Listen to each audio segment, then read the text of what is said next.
एक बिल्डिंग में कोई अपने बंगाली साहब वॉचमैन थे बेचारे, इन्होंने उनसे बात की और हमेशा उस बंदे से ये लोग वो लेते थे कार्टून, मालूम है कार्टून आते हैं छोटे छोटे, जी जी और बिल्कुल। उसको 5-10 दिरहम देते थे। सेम डे क्या हुआ, इन्होंने उसको कार्टून लिया उससे, और कुछ 2 या 3 कार्टून लिया और उसको 10 दिरहम दिया। ये 2 भाई थे, कजिन ब्रदर दोनों, और थे पाकिस्तानी भाई, और बंगाली भाई वॉचमैन था। उसका जो बिल्डिंग का मसूल था वो इंडियन भाई था। देखो स्टोरी गौर से सुनना। उसने क्या किया, सीधा पुलिस को फोन किया, ये मेरे पास से कार्टून और सामान चुरा रहे, बस इतना। पुलिस आई, इनको लेके गई, वो भी गया, अगवाल हुआ, सब कुछ हुआ।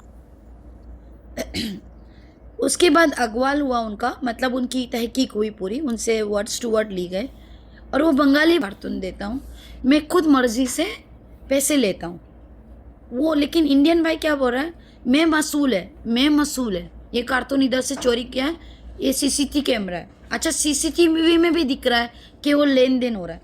लेकिन बात क्या हुई ना भाई, इधर इधर पे जो आदमी बिल्डिंग का मसूल था ना, उसने लोकल को भी डाल दिया, जो और उसके जो भी लोकल नहीं, सॉरी रियल इस्टेट, लोकल नहीं, मैं माफ़ी चाहती हूँ मेरे अल्फाजों को, रियल इस्टेट को भी कॉल कर दिया, उसने उनको भी फ़ोन कर दिया, बोला मेरी बिल्डिंग में अगर चोरी हो तो पकड़ो और लेके जाओ।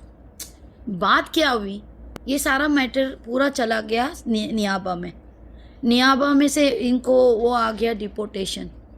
खुदा की कसम मैं इनके लिए अजमान सेंट्रल जेल गई हूँ, मैं गई हूँ, मैं उसके भाई को लेके गए, 2 भाई तो अंदर चले गए, मैं जाके उनसे हमने अपील की, इस्तरहाम किया, इतना टाइम कम था ना ज़हीर, 3 दिन में इनको निकाल दिया यूएई से। और एप्लीकेशन आपको पता है, आप इस्तरहाम डालते हो, जो उस दिन वो मैडम बोल रही थी मर्सी मर्सी मर्सी, उसको हम इस्तरहाम बोलते हैं, ठीक है, जो भी है वो एप्लीकेशन डाल के हो गया था टाइम, फिर भी कुछ नहीं हुआ। इन्होंने खुद ने सरेंडर किया ज़हीर, आप यकीन मानो, इन्होंने सरेंडर किया केस, हमने वापस से अपील भी की।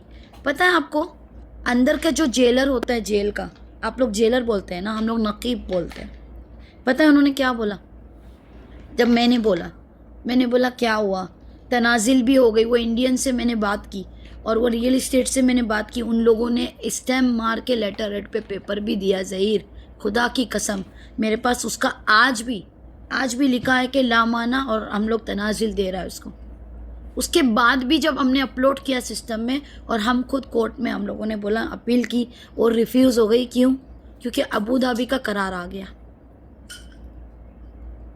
अबू धाबी का करार आ गया, चोरी 1 रुपए की हो, करार सुनो, चोरी 1 फील्स 1 रुपए की, 1 लाख की, या कई मिलियंस की, चोरी यूएई की नज़र में चोरी है, और हम अपनी यूएई में चोर को रखना नहीं चाहते।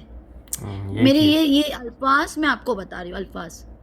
उसके बाद मैंने जब उनसे बात की जेलर से, मैंने कहा सर तनाजिल भी हो चुकी थी, सब हो चुका था, थोड़ा सा इस्तरहाम भी कर दिया था, हो जाता तो उन्होंने बोला देखो यास्मीन जी, एक ही बात है, तनाजिल कब होती है, आपकी सिविल केस में, आपकी लेन देन में, जैसे आपको ज़हीर को देना है समझो, और आप लेना है उनसे पैसा, और आपने उनको अरेस्ट वारंट निकाला, आप उधर उनको माफ़ी भी देना चाहती हैं, आप अपना केस बंद कर दो।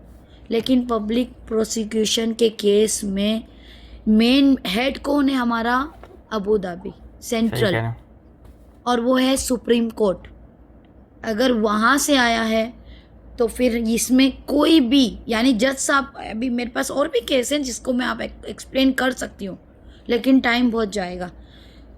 वो अगर जज साहब ने भी अगर उसको निकाल दिया ना, कदाई मतलब केसेस का जो इबाद है वो हट, अलगा इबाद अलकदाई है, लेकिन वो जाएगा किसमें, इदारी में, इबाद अल इदारी कभी नहीं हटता, उसमें एम्बेसी को एंटर होना पड़ता है, एम्बेसी में पेपर्स जाते हैं, एम्बेसी में जाने के बाद वो एम्बेसी वाले फिर रासत दीवान के पास भेजते हैं, बहुत बड़ा प्रोसीजर है वो टाइम लगता उसके है उसमें। बाद वो इस तरह, हाँ, उसके बाद वो लोग लजना पे बैठते हैं, लजना के मेंबर पे बैठते हैं सारे, और उसकी एक प्रोसीजर होती है, उसके बाद वो लोग उसको स्टैम्प मार के फिर से एम्बेसी भेजते हैं और अप्रूव कर देते हैं।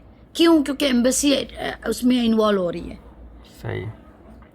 ये बात है, चलें सिस्टर, ये लोगों चीज़ें को चलें। बहुत समझना पड़ेगा। यही तो ठीक चीज़ है। यही चीज़ का लोग समझ जाएं तो ये